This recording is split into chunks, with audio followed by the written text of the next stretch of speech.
Hello friends, welcome to this YouTube channel of eSkilling. Today we are going to cover the seventh part of the ribbon. So let's begin. So far we have covered all these topics. Sixth part of the ribbon has already been covered. Today we are going to cover seventh part of the ribbon, and in this insert, delete and format would be covered. So far we have covered up to sales style, and today we are going to cover insert, delete and format cells. So without wasting much time let's start.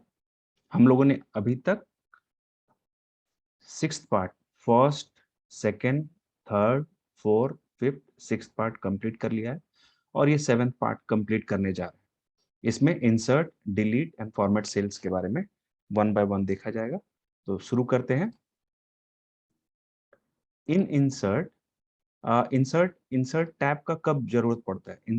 मान लीजिए जैसे मैंने इस पे roll numbers डाले हुए हैं, subject है physics, maths, physics, chemistry total. अब या तो मुझे कॉलम में कभी इंसर्ट करने की जरूरत पड़ेगी, एक सब्जेक्ट मुझे और ऐड करना है।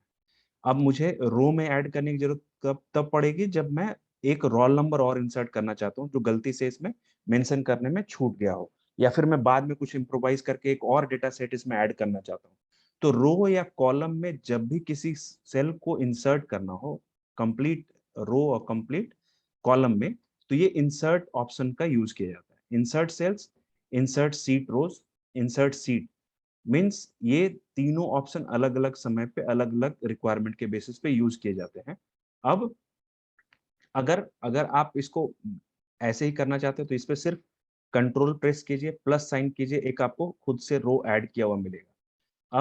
अब इसी तरह से कॉलम को आपको ऐड करना है, कॉलम ऐड करना है, कंट्रोल और प्लस साइन को, कंट्रोल प्लस प्लस साइन को प्रेस कर दीजिए, एक आपको कॉलम ऐड किया हुआ मिल जाएगा जो शॉर्टकट बार पे पूरे रो को सिलेक्ट करना है, और पूरे रो को सिलेक्ट करने के बाद कंट्रोल के बाद प्लस साइन प्रेस कर देना है जो आपके कीबोर्ड पे होता है, उससे आपको एक रो एक्स्ट्रा ऐड हो जाएगा। अब यहाँ पे जो इंस्ट्रक्शंस अवेलेबल हैं, यहाँ पे जो टैब्स अवेलेबल है उनको यूज करके एक बार देखते हैं। इंसर्ट सेल्स, देखिए सेम कमांड मैंने रो पे सिलेक्ट किया हुआ है, और रो पे सिलेक्ट करने के बाद ये एक एक्स्ट्रा रो मैंने जहां पे क्लिक किया था उसके ऊपर में मुझे एक रो एक्स्ट्रा ऐड करके ये दे देता है। ये यूज कब होगा? रोल नंबर 1 से भी पहले कोई डेटा सेट डालना है या हेडिंग डालना है या फिर कुछ एक्स्ट्रा इंफॉर्मेशन वहां पे आपको मेंशन करना है जो अभी आपके करंट टेबल में अवेलेबल नहीं है, तो आप ऐसे केस में इस चीज को यहाँ पे इंसर्ट करके वहां पे नए डेटा सेट के बारे में कुछ डिटेल्स ऐड कर सकते हैं। दूसरी तरफ कॉलम में कुछ डेटा सेट रह गया हो या एक एक्स्ट्रा कुछ भी आइटम इंक्लूड करना हो, तो भी आप यहाँ से इंसर्ट करके ये कमांड देके या डायरेक्ट इंसर्ट करके आप एक कॉलम बढ़ा सकते हैं। अब इसके बाद दूसरा ऑप्शन है आपके पास इंसर्ट सीट कॉलम्स। पूरे पूरे सीट में कॉलम आप ऐड करना चाहते हो। अब आप चाहते हो कि आपके पास जो फॉर्मेट है वो लेफ्ट वाला फॉर्मेट आ जाए या राइट वाला फॉर्मेट आ जाए। लेफ्ट वाला राइट वाला फॉर्मेट मतलब यहाँ पे अगर आप कुछ भी टाइप करते हो, आप कुछ भी टाइप करते हो उसका फॉर्मेट आप चाहते हो कि जो लेफ्ट हैंड साइड पे जो फॉर्मेट है वही यहाँ पे भी आ जाए। जैसे लेफ्ट हैंड साइड पे अगर ये फॉर्मेट है, अब मैं ये फॉर्मेट पेंटर उठा के यहाँ पे इसको इम्प्लीकेट कर दूं तो सेम फॉर्मेट उठ के भी यहाँ पे भी आ जाएगा। तो ये तो हुआ रो और कॉलम ऐड करने का उस एक छोटे से इंसर्ट टैब से। इंसर्ट सीट मींस आप नीचे देखिए, स्टूडेंट डेटा पे मैं काम कर रहा था, एक नया सीट मुझे ऐड करना था, तो इसके दो तरीके हैं।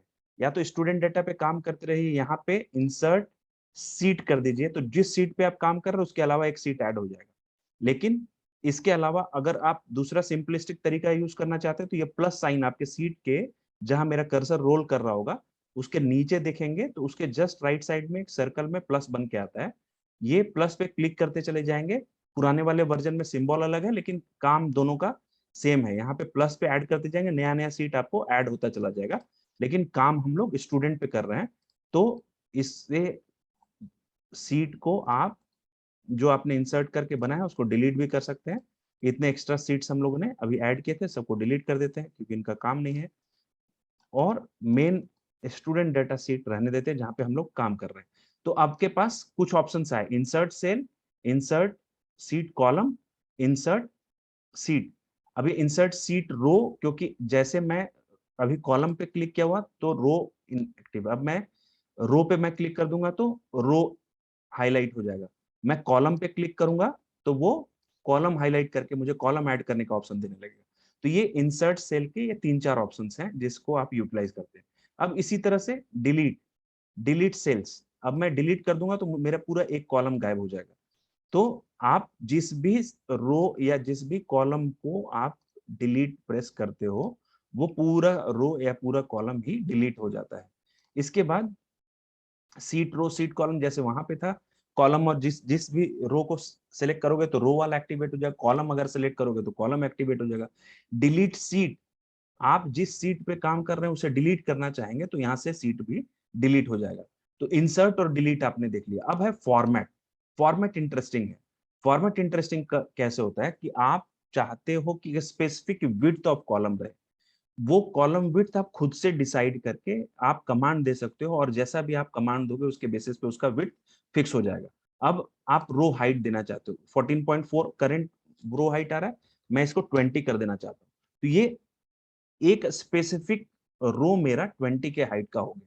अब मैं चाहता हूं ऑटो फिट रो, जितने में कंटेंट हो वो उतने कंटेंट के बेसिस पे वो ऑटो फिट हो जाए। ऑटो फिट को आप दूसरे तरीके से भी देखना चाहते हो, जैसे जैसे इसका साइज बढ़ता जाएगा ये ऑटो फिट होता चला जाएगा, साइज छोटा होता जाएगा तो वो ऑटो फिट उसके अकॉर्डिंगली रोज का हाइट भी बढ़ता और घटता चला जाएगा। अब ये फॉर्मेट में दो चीजें देखिए, रो हाइट, ऑटो फिट। अब कॉलम विड्थ, कॉलम विड्थ कैसे, कॉलम विड्थ को भी आप अपने रिक्वायरमेंट के हिसाब से कॉलम विड्थ पे आप क्लिक करेंगे, इसने 8.11 का नेचुरल विड्थ लिया हुआ है, इसको आप 20 कर दीजिए। देखिए तो 20 जैसे आप करेंगे इसका इसका विड्थ, कॉलम विड्थ भी वहां से बढ़ जाएगा। अब कॉलम विड्थ आपने कर दिया, ऑटो फिट कॉलम विड्थ, मतलब जितने में कंटेंट है उतने में वो ऑटो फिट ले लेगा, मतलब कि जो भी कंटेंट का विड्थ होगा उसी विड्थ का वो कॉलम बन जाएगा। उसके बाद आता है आपके पास डिफॉल्ट विड्थ। डिफॉल्ट विड्थ 8.18 है जो इस पर्टिकुलर टेबल के लिए है। तो आप जो डिफॉल्ट विड्थ है वो सिस्टम ऑटोमेटिकली लेता है, उस पर आप बहुत ज्यादा कुछ कर नहीं सकते। डिफॉल्ट विड्थ लेता है जो कॉमन सबके लिए होता है, आप खुद से नहीं बना सकते। अब उसके बाद hide and unhide, hide rows, hide column, hide sheet. कई बार क्या होता है कि आपके पास कई सारे इंफॉर्मेशन है लेकिन सिर्फ आपको फिजिक्स का इंफॉर्मेशन चाहिए होता है, जैसे यहाँ पे मैथ्स केमिस्ट्री, आपको फिजिक्स का इंफॉर्मेशन चाहिए और मैथ्स का, केमिस्ट्री का और टोटल का आपको कोई इंफॉर्मेशन नहीं चाहिए, तो आप क्या करेंगे, राइट क्लिक करेंगे और इनको हाइड कर देंगे। तो ये हाइड अनहाइड का जो टैब है वो फॉर्मेट सेल्स के थ्रू ही आता है। यहाँ पे हाइड करना है, यहाँ पे अनहाइड करना है। ये सारी चीजें आप जिस भी रो कॉलम को आप सेलेक्ट करेंगे वहां पे जाएंगे और वहां पे जाके अनहाइड कॉलम कर देंगे, तो जो भी मैंने डेटा को हाइड किया हुआ है वो वहां से अनहाइड हो जाएगा। ये दोनों कमांड आपके माउस से भी पॉसिबल है या फिर आप फॉर्मेट वाले से जाके भी कर सकते हैं। अब है रीनेम सीट, जिस सीट पे आप काम कर रहे हैं, स्टूडेंट सीट है, इस पर्टिकुलर सीट का नाम स्टूडेंट है। रीनेम सीट, मैं स्टूडेंट, स्टूडेंट तो है, स्टूडेंट के साथ मैं वर्किंग कर देता हूँ, स्टूडेंट वर्किंग फाइल हो गया।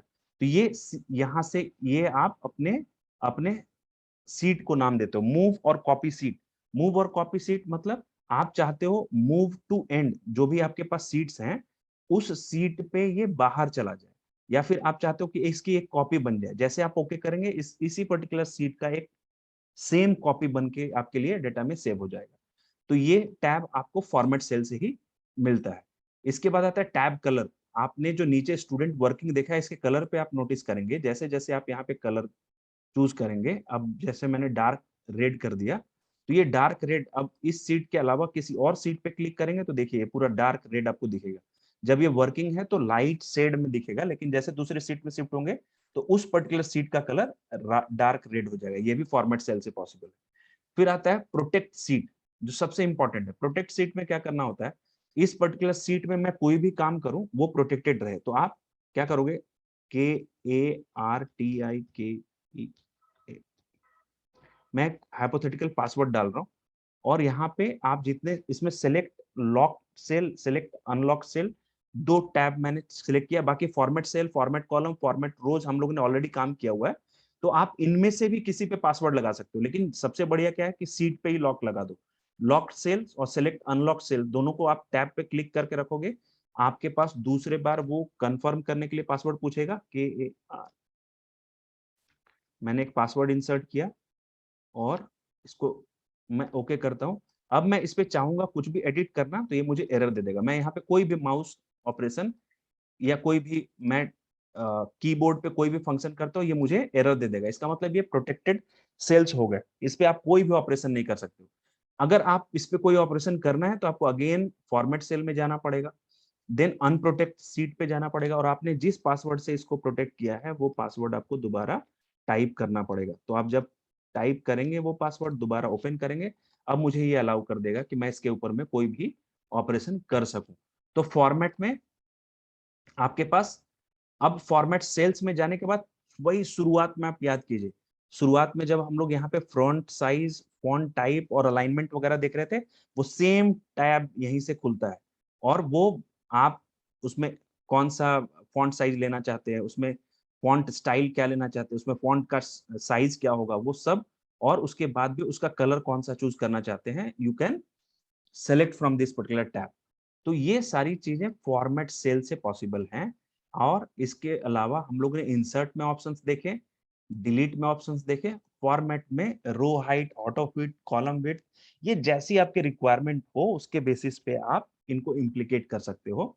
आपने लॉक सीट, प्रोटेक्ट सीट भी देख लिया और फॉर्मेट सेल को भी देखा। अब इनको एक एक तो आपने नेचुरल तरीके से देखा कि आप कॉलम विड्थ दे दो और उसके बेसिस पे आप सेलेक्ट कर दो, लेकिन इस पे है आप पूरे कॉलम को एक साथ सेलेक्ट कर लो और आप कॉमन विड्थ चाहते हो तो आप जो भी कॉमन विड्थ बनाओगे सारे सारे कॉलम का विड्थ वही हो जाएगा। जो आप एक कॉलम का विड्थ दोगे वही कॉलम का विड्थ हो जाएगा सभी का। तो ये कुछ शॉर्टकट्स हैं जो आपको जैसा जरूरत हो। मैंने इन चारों को सेलेक्ट कर लिया।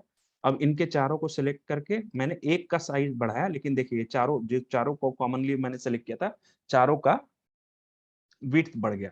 तो ये माउस से ड्रैग करके भी पॉसिबल है, या फिर आप राइट क्लिक करके insert, delete, format cell, row height, hide, unhide ये भी कर सकते हैं। तो जैसे आप इन सारे ऑप्शंस को माउस के राइट क्लिक से भी कर सकते हैं या फिर रो फॉर्मेट पे जाके उन सारे टैब्स में जो चीजें अवेलेबल हैं उनको यूज कर सकते हैं। तो अभी के लिए इतना ही। नेक्स्ट रिबन का पार्ट बच जाएगा जिसमें auto sum, fill, clear, sort and filter, find and replace के ऑप्शंस को हम लोग नेक्स्ट लेक्चर वीडियो में देखेंगे। और एट लास्ट मैं फिर से रिक्वेस्ट करूंगा कि please like, comment, share and subscribe this YouTube channel of skilling. Thanks for watching.